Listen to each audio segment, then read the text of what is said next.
ইরানের ইসলামী বিপ্লবের শহীদ নেতা আয়াতুল্লাহ সৈয়দ আলী খামেনির শাহাদাতের ৪০তম দিবস বা চেহলাম উপলক্ষে দেওয়া এক বার্তায় বর্তমান সর্বোচ্চ নেতা আয়াতুল্লাহ সৈয়দ মুজতবা খামেনি বলেছেন, তৃতীয় আরোপিত প্রতিরক্ষা যুদ্ধের এই পর্যায়ে স্পষ্ট ইরানের বীর জনগণই এই যুদ্ধের চূড়ান্ত বিজয়ী।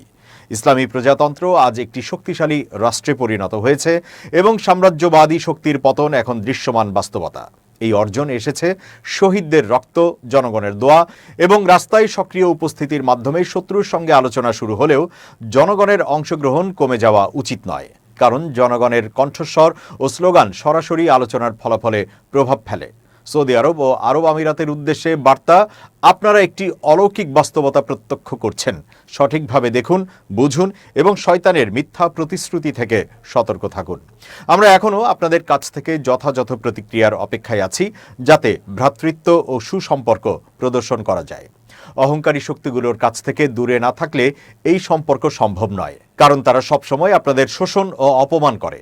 মুজতবা খামেনি স্পষ্ট করেন, ইরানের ওপর হামলাকারীদের শাস্তি দেওয়া হবে এবং প্রতিটি ক্ষতির জন্য ক্ষতিপূরণ দাবি করা হবে। আমরা যুদ্ধ চাই না, কিন্তু আমাদের ন্যায্য অধিকার ও দাবির প্রশ্নে কখনো পিছু হটব না।